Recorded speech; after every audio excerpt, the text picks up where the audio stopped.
we do a lot of remote work. So the fact that I'm physically in a vehicle going to a site, as you can tell, I'm actually in a vehicle. I looked up, I'm like, gosh, I still have CDs in the car. So that tells you how often I'm in a vehicle, right? So you didn't do that just for us, huh? Yes, this is now, we are literally taking the show on the road. I'll see you in Spain, lads.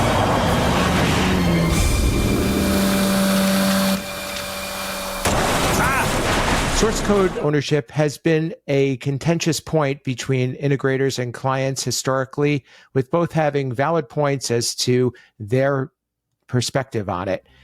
We break down this debate and resolve a lot of the issues next on A State of Control. A State of Control, episode 130, version 2, really, really final. Welcome to A State of Control, an AVNation podcast that highlights the control, programming, and automation aspects of the audiovisual industry. My name is Steve Greenblatt. I'm your host. Thanks for joining us today. We're going to have an interesting conversation that revolves around source code. And I know that that's always something that sparks some interest and can be highly debated and is something that has really been part of the programming world for all the years that I've been in the industry, and that's quite a number. So we'll speak with a couple of industry veterans about that, and we'll see where things stand these days. Before we do that, I'd like to say hello to my partner here at A State of Control. He's in the mobile unit. He is also somebody, I also got to see him in person recently, so that's really fun and exciting, and would like to do that some more. But how are you, Rich? I'm doing good, buddy. It was great to see you. It was always too short of a time, but it was a moment to get the band together. So yes, as I am heading off to undisclosed locations, I was talking earlier about the fact that we do a lot of remote work. So the fact that I'm physically in a vehicle going to a site, as you can tell, I'm actually in a vehicle. I looked up, I'm like, gosh, I still have CDs in the car. So that tells you how often I'm in a vehicle, right? But no, it's good. So you didn't do that just for us, huh? Yeah, exactly. It's part of new set dressing. But no, I'm good. And again, didn't want to miss it. So yes, this is now, we are literally taking the show on the road. I love it. Well, we have two guests that are joining us today. Both are friends in the industry and people who I admire and have spoken with over the course of many years. And they both are returning guests on our show. The first is Mike Krejci. He was last with us on episode 121, and he is with CTI. Welcome back, Mike. Thanks, Steve. It was good seeing you in person last week as well as Rich. Glad to be on. I know my opinion on this topic has changed over time, so good to get out in the air and express my feelings. Absolutely, and it was good seeing you. And another person who we passed each other, but we always get to say hi at trade shows and industry events. He's Tom Mclaughlin from Dobil Laboratories. He was last with us in episode 57, so that's quite some time ago, but welcome back, Tom. It's great to have you. Oh, I'm glad to be here. I must have done something wrong that you guys blanketed me for 100 and some episodes, but I'm glad to be back. It's good to see you guys. Pittsburgh is booming, and we have lots of fun projects that we're on, and source code is something we've debated since the early or late 90s, early 2000s for me with regards to my tenure at Crestron and stuff. So let's kick this topic off. It's exciting. Absolutely. And nothing that you did wrong. We just have to negotiate between our people and your people, but we're going to make that happen much more often. So thanks for being back with us. Absolutely. So as we talked about, there's been a lot of discussion around this topic. There are different views. Programmers have their views, especially independent programmers. Integrators have their views. There's also the talk about intellectual properties, the special sauce, all those things. And then many of the clients and technology managers now, they're becoming a lot more vocal in the industry and talking about how things should be handled with regard to source code from their perspective. And there, as we know, there really is no right or wrong. And a lot of this has to do with, what is defined and how we determine the ownership of source code. But source code is an important part because the systems that we do are longstanding and have to be updated and maintained, and that's a critical part of AV. So, Rich, I'll start it off with you. I know that as Tom said, this and Mike as well, the subject has kind of changed over time, and there was a lot of people who dug their feet in the ground early on, but I think that we're coming more toward a middle ground. Where do things stand from your perspective? I think Tom nailed it, is that, there was an evolution. I want to say that, when we were all starting in the early 90s, mid 90s, whatever it was, you were doing a whole lot more one-offs. There just wasn't a whole lot of room necessarily for replication. Enterprise was definitely something that took a lot of massive work and coordination. You didn't have just a lot of the tools available to you. So, I think early on there was the feeling that, it was the guy on the bucket sitting in the MDF that was crafting this special thing. And I think that, early on the control programming environment was like, it's mine. I made it. I keep it. And, there was a whole lot of problems. It really started becoming an issue as you got 5, 10, 15 years down the line and you're maintaining projects and you can't find what you need, or, the company went away, or all of these things started occurring that people were finding out well after the project was done. It's like, oh, we want to do a simple XYZ. Nothing was available to be able to get it done. And then it would be trying to track the person down, or, potentially making the investment twice. And so we were actually, kneecapping ourselves during the process. And I think over time, cooler heads prevailed that went, no, really, that's on you. If you have not educated your client enough, if you've not written your agreement to the point where you're saying, here is what we provide X. This is why we're providing it for this project. If it's a single use, if it's a multiple use, there are costs associated with it. And it's again, the running joke was like, look, I didn't create Microsoft Word. I created whatever the novella or the document was inside of it. So, what's proprietary when you're in partnership with a manufacturer who's providing the hardware, it was always that fine line. I think, honestly, when it got to the point where larger customers decided to go, hey, we've got a legal team, we ought to let them do something about this. I think that it was great in that it accelerated a maturation in terms of, here's what we do, here's the services we provide, and yes, here's a contract and an agreement for both sides to make sure that everybody's on the same page. Because without that, again, then we go into the next episode of scope creep, or, misdefined expectations, where all of a sudden, well, you said you would provide this and now we own it. Well, yes, but where did we, where are all the things we agreed on? So, I think that we're at the point now where the trend, fortunately, is more towards how do you define what the deliverable is? Of course, it's yours for the project. Now let's talk about all of the other factors beyond the project. And so I find it good. It was just, we've all had the horror stories, especially all of us who specialize in takeovers, of where things went wrong.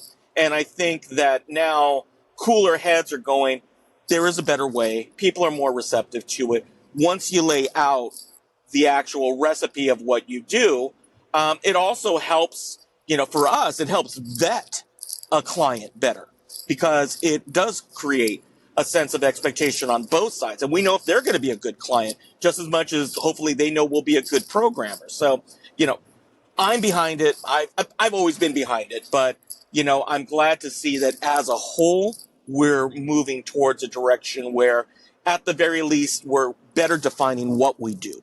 I think that's a great take on it. And Mike, I wanted to ask you to elaborate a little bit, because when we talk about source code, we're not just talking about one thing. Source code actually has many parts.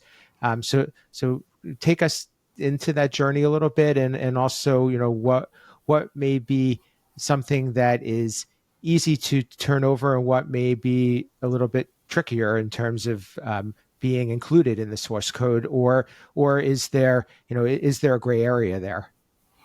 Yeah. So years ago, when you wrote the code, you compiled it, you sent it to a device, and it was there, right? It was running. You couldn't get it. There was no way to extract it. There was no way to find it. Now we're seeing control systems that are more configurable, right? I can go onto a device of a manufacturer and I can log in and I can pull the whole file. I can edit the user interface. I can edit the code. I can edit the audio parts, and I can send it back, and boom, it's done. There's not an actual compiled file that's locked and loaded, right? It's just live. So it's less of a thing now than I think before. Also, I think our systems overall, right, the 95% of systems are simpler than they used to be, right? There's nothing overly complicated we're doing in most of our conference rooms. We're sending a source up to a display. We're sending audio from here to there. We're turning on and off a display. We're controlling some page flips. There's nothing groundbreaking. The programmers are going to come at me with their pitchforks, but there's not anything groundbreaking we're doing in most of our systems. There might be, right? We could be doing something, more complicated here, where we spent hours working on an API to communicate with this device. That's something that, we spent the time on, or, somebody else spent the time on to do, that's not just specific for this project. We just came off the floor at Infocom, and, there was examples of AI into control systems, a couple different places on the floor. That's some work that somebody did that's, pretty darn proprietary right now. If we figured out a module to do something with AI and spent the research and development time on it, that's something we're doing for all of our customers and not necessarily one. That's something, that we can lock and secure. But otherwise, it's just open anymore. It's not as complicated as it seems, I think, right? I'll jump on to Mike's comments and just say the specialty stuff. So making the AV system work as a whole, can I get a source? Can I get the display to turn on? Can I get a meeting to happen? And then the special sauce stuff is some special use case that particular customer needs, that you might have written some very customized thing to pull off some feature set that they need. To me, I do like what Mike says, is the majority of the systems, as long as the customer, honestly, we're all in business to stay in business. Let's make sure that our customers' needs are met. The proprietary stuff that you might have done and spent a lot of labor and R&D time towards, there needs to be some form of protection, but turning on the system, selecting a source, adjusting the volume, turning on and off the lights and some shades or something like that, there's nothing proprietary about that on any whatever platform you choose to use. So I think for sure that certainly would never be proprietary, should not be protected, and anybody should be able to pull that right out, make an adjustment, switch the inputs around, relabel some stuff. That should be absolutely anybody's ability to do. Yeah, I think that's important to note. And so, Tom, following up on that, how do you go about educating the client? Is this something that we need to be a little bit more careful about, or be more forthcoming to be able to spell this out and make sure that they understand, that this is what you get, and these other things you might not, or maybe they don't even know what source code is. We do a fair job of educating our customers that are not repeat customers or new acquisition, right? A lot of our higher education customers have certification and internal teams that are designing and installing audiovisual systems that sometimes we program, sometimes they program, sometimes we take their platform. They're perfectly capable of doing their own code, but maybe we get some high visibility space or something like that, right? So we've worked that all out with those customers. It's the customers that don't know any better at all. And we tell our sales force, when we do the proposal, we give them a couple, when we bid on a project and estimate labor, especially programming labor, we show them a couple. This is a typical of that type of system: classroom, meeting room, NOC, whatever. And they see a picture of that, and they see what we are showing as what would be standard, your basic AV functionality, nothing outside the box. They get that as part of when we complete the job, and they get their as-built drawings, they get a package, Usually it's just a file we upload to a repository for them. And they have all their uncompiled code. They also have all their a spreadsheet with all their IP and passwords to all their device peripherals, so that their IT people can maintain that, as well as the latest or last modified DSP configuration. Because obviously anybody could come and adjust the volume, and that's a new file all of a sudden, right? So we give that to them as to get your system back if something catastrophic would happen.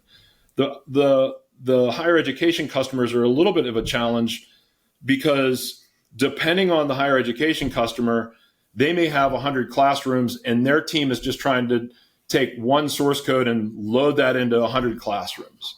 And you're like, well, wait a second. We wrote that code, and I know if I was an independent programming house, I would want to license that per classroom. And we just turn that around on them and educate them that there is a programmatic change to each of those, because maybe the labeling, maybe the setup, maybe the testing, the configuration of that actual room differs, even though the source code is essentially a copy and paste of the next room. And just show them that there is a value to have us maintaining that as separate file structures, or at least a separate config file that we maintain and we own as part of our full solution. But you do have to educate them to all those nuances. And it used to be the big bad programming aspect of it, but they now see that there's, especially with like deploying Zoom rooms and deploying Teams rooms, they know, and their IT people are advocating that, no, that's an actual time suck of labor that takes to set all that up. And it's absolutely unique, even though if they're commissioning it and they're basically commissioning the same image across 100 rooms, that each one has its own little nuance and each little setup that you do need to differentiate for each space. So we try to do that as our best way of explaining that to our folks. I'll chime in here to what Tom said. It really comes down to a customer service discussion, right? Right. If the customer is happy with us, yeah, we'll give you the code, but what are you going to do? You want to call us anyway. We're here, right? It's part of our agreement with you is we're going to help you guys through any of those challenges, through those changes. We are, I don't want to say better at it, but we are more trained up to create the best experience. So if you need a change, reach out to us. We will help you. Sure, we'll give you the file. You can pull it from the device, whatever you need to, but reach out to us. We're a partner in this. Right. The same thing is they ask us, for the, out of nowhere, they call us and go, hey, we want the code. Okay. Why do you want the code? What are you trying to do? Is it something we did, that you want to leave us? Okay. Is there something we can do to fix it? Or is it already over, right? And they're going to go over and find the next integrator. They're going to go do something else. Okay, then what lessons can we learn as a company as to why they are no longer wanting to work with us, right? Yeah. And so I think the programming becomes it really is a customer service conversation, and how can we best serve our customers? Yeah, if you want it, well, here it is, but why? What can we do next? How can we make this better? Yeah, Mike, I'll chime into that. It's really funny. Our design and engineering department is literally the lightning rod to our sales team that says, somebody asked for code, somebody's screwing up somewhere. That's literally how that conversation goes. In my years at Dobil, it's hilarious because one of two things happens. That call happens because our sales team didn't keep that relationship, or something happened out of our control. Right? And we're getting solicited for, we'll have the code. And then we say, you already have the code, but we'll give you the code as an official handoff. That's literally how that conversation goes. Or 10 years later, I go to a job site or somebody says, we're still using that system, and you're shocked that they're still using a 10 to 15-year-old system that looks ridiculous, because you're like, wow, look at the work we did back 15 years ago. And, it's one of those two jokes happen. And it's literally the sales lightning rod of, oh my God, they're asking for the code. Usually that means something bad happened with our relationship with the customer. I would agree with you there. We have the same exact thing in our company. It's same exact. And I think it's important, to kind of take that approach that, we all are working on repeat business and relationships and trust. And so, usually there should be no problem here. The code is yours and we want you to have it. But when they ask for it, it's usually a trigger as to something came up.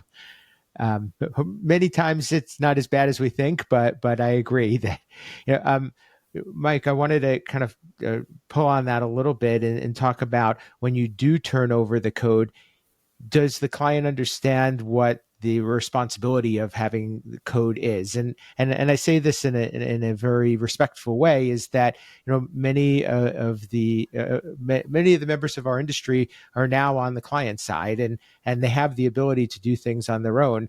But when turning over code, once it gets modified, it could potentially impact warranties and support agreements and so forth.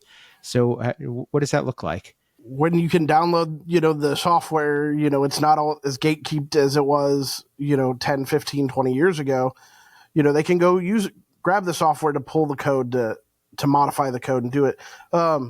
There's definitely a line, okay, you guys made all these changes and it stopped working when you made these changes. Our agreement's no longer good as of that point in time. We can go back to where we were. We had a working code that we signed off on, you signed off on. We can go back to that point and all be happy again. Then we can go and fix whatever change you want, make that adjustment, do that thing. I'm not seeing that as often as I would think, though. It's not really, a lot of times it's the customer just wants a copy of it. Their boss said, hey, we need a copy of the code. And we give them a link to it and to a repository, and here it is. And, 6 months back, we come and make a change and they haven't touched it. They haven't done anything to it. They just wanted the ability to say, yep, we have it here. It's in our library.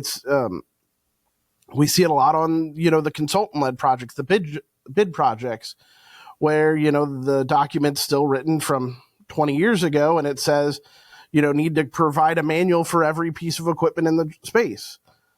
That 50-page, the binder of manuals that's 3 feet tall of every display and mount and rack in the system, because that's what you're supposed to provide. And then you provide the CD in the back, after you find a CD burner somewhere to burn it, you're supposed to provide this document. Does anyone actually use it?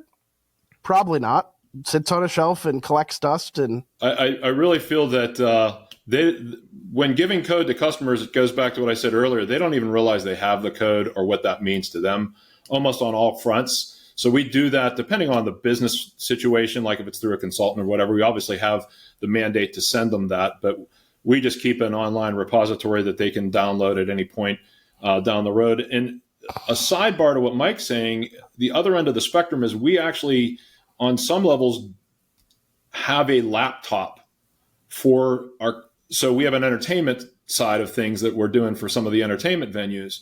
And we have a laptop that has their working code on it because they're mission critical. And if there's maybe the device like an encoder or decoder that goes down and they want some big,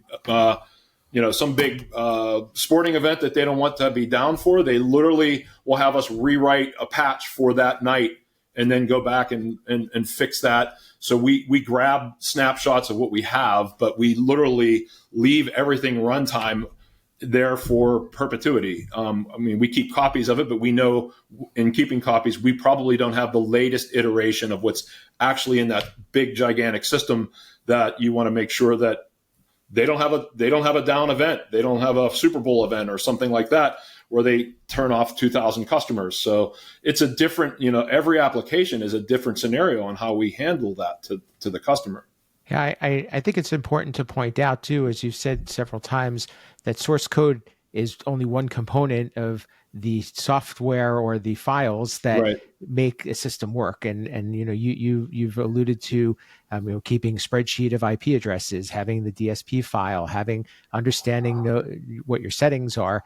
The thing that both of you have mentioned several times is the concept of a repository.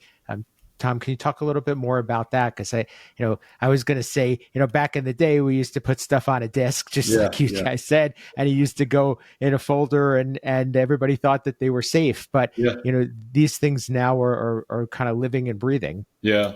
So we are attempting to do a better job at service as a company. I'll say transparently that it's a work in progress, but we have decided to.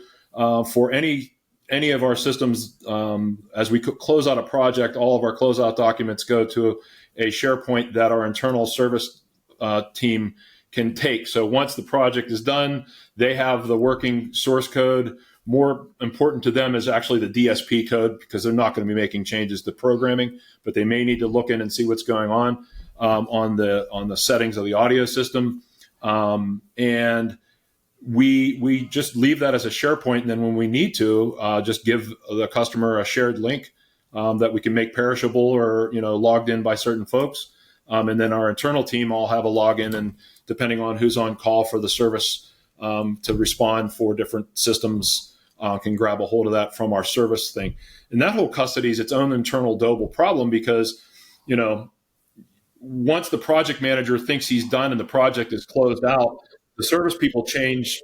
There might be minor changes to the system. So the programmer who wrote the code originally might not be the guy who makes the minor revision if they did a minor change for a service call a couple years down the road. So there's that whole element. So we had to put in it's basically just a process the way we do our SharePoint internally, where the person just creates a rev under the service side of things so they can identify that there's been changes to the original source code. It creates its own internal thing, because two separate levels of, hey, we deployed the system and we tested it out day one, but who knows, year three, it might be a different system altogether. They might have changed displays or changed sources or something like that. And that's maintained in our service side of things at this point. Which really brings up a good point about managing the source code, which is a key component, and Mike kind of said that earlier too. You can have it, but do you know what to do with it, and do you know how to maintain it? Yes. Mike, do you want to talk a little bit more about that from your perspective? Yeah, so we're using a Git-based repository, right, for our code. So if one, we're no longer in the version 2 final, version 2 really final, version 2 end of the day, right? Yes. We're now doing commits and pushes and able to make able to make a commit message. Change this decoder from this to this. Okay, now we know, we have tracking. We see who did it, when they did it, why they did it. We're transitioning into the traditional programming, world of Git and version control, source control, that AV hasn't, we had our own little mishmash of it before, and trying to play like the big boys do. And, it's been a rocky process, and, we could go on to a whole, series of episodes about version control and source control, if we wanted to, but it gives you that history. It gives you, and then it's out there in the cloud, right? It's not sitting on, my computer or a server here. It's sitting out in the cloud, and I can give a client access. Here's your access to your code. They make a change, they can push it back up, right? And we can see, oh, look, they made a commit here at this point. We see that. We can see when our service techs did, when our programmers did, anyone who goes out there, and we're seeing that history. It becomes more than just a file or a directory. It's a history, and it creates real good opportunities to help, facilitate with the customer on that relationship and that stickiness when it comes to the program. I think all the things that you guys just said is so critical, and it also should be a confidence builder for those who are looking to receive the source code, understanding that there's a responsibility, but understanding the fact that many companies went to great lengths to be able to keep this managed for you, and having a company that does this in a planned way is really important, and being able to look at a way of sharing that and having access to it, as you mentioned, I think is probably a great compromise for how to transfer and manage making sure that they know that the source code is available. Rich, I know you've been driving, and we've kind of lost you a little bit off course, but as we wrap up, I want to bring you into the conversation. We talked about a lot of things that are really educational and also important, as far as the evolution of how source code has come from we lost Rich. we will get him back a little later on. But as we wrap up, are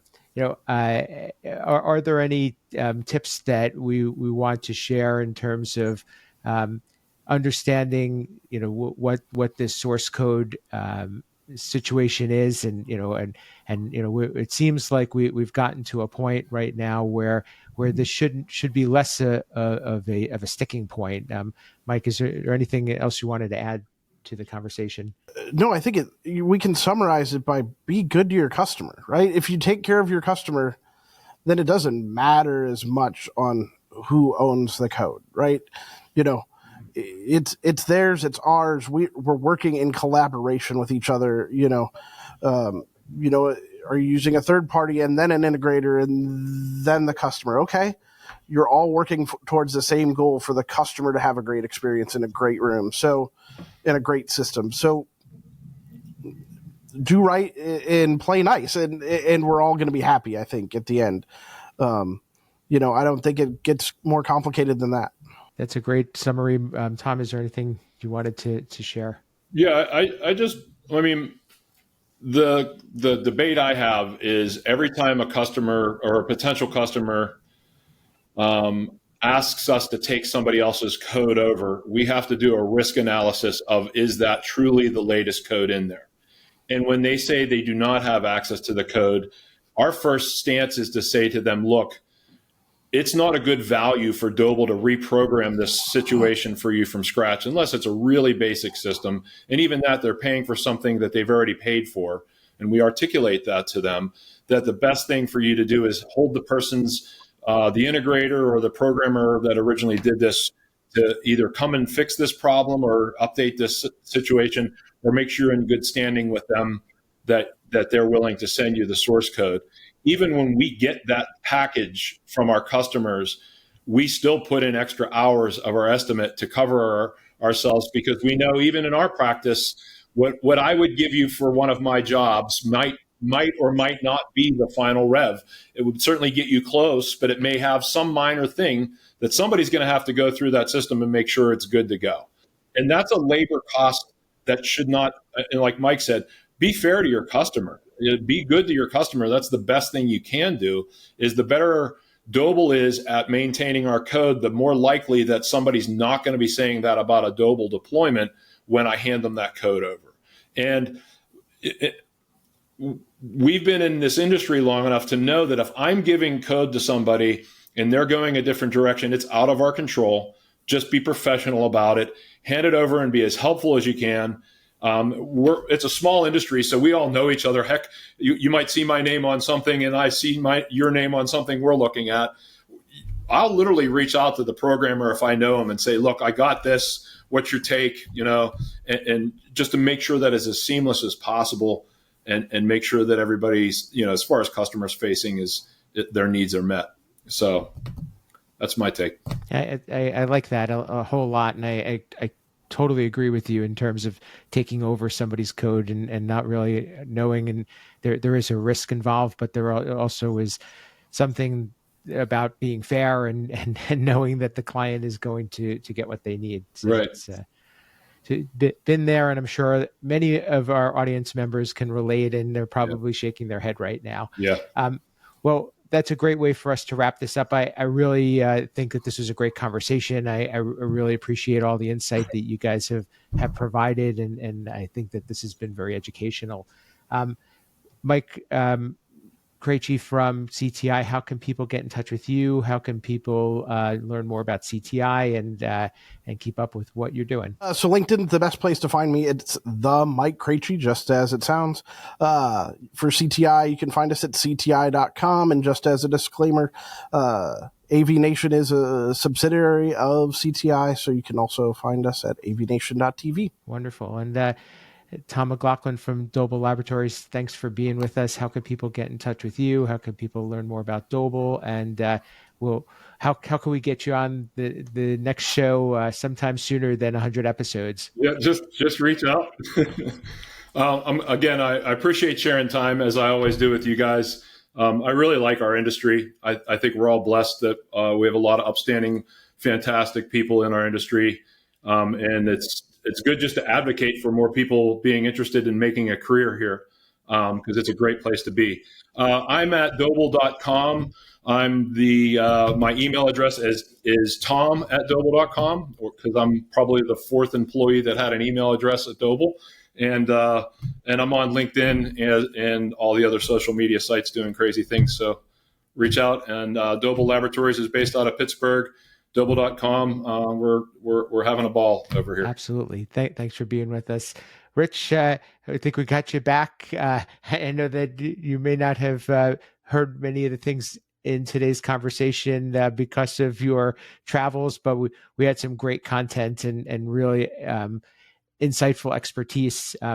If there's anything you wanted to add or share, but how could people get in touch with you, learn more about Fregosa Design, and keep up with what you're doing and keep you on the road?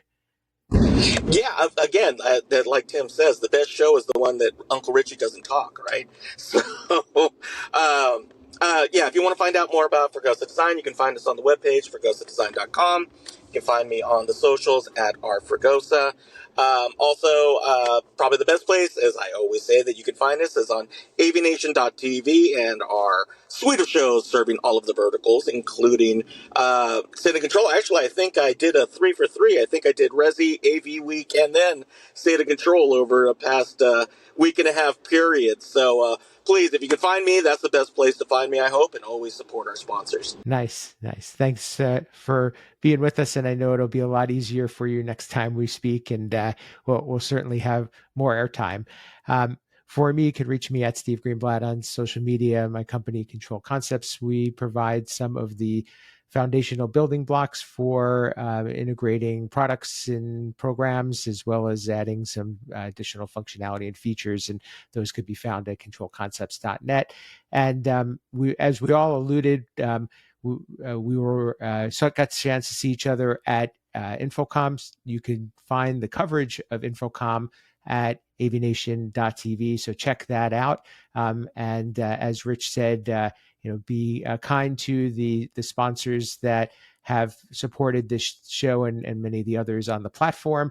And also, while you're there, check out some of the other shows in the AVNation suite. There is EdTech, which talks about the education sector of the AV industry. There's the Resi Week, which is more residential. AV Week, which is the flagship show. There's one on careers. There's one about women in AV. All great stuff, and I listen to many of them, so please check them out as well. Highly recommend that. And this show, as well as the others, are found both on the video and audio versions. So you can find the video version on YouTube and the audio version on your favorite podcast platform. And with that, thanks for listening. Thanks for watching. This has been A State of Control, the network for the AV industry. What are you listening to? This is AV. This is AVNation. This is AVNation. This is Erin Marmoran of EdTech. The world of higher ed AV is growing rapidly. That's why each month we hear from the best and brightest from colleges and universities all over the U.S. Check out EdTech on avnation.tv or wherever you get your favorite podcasts.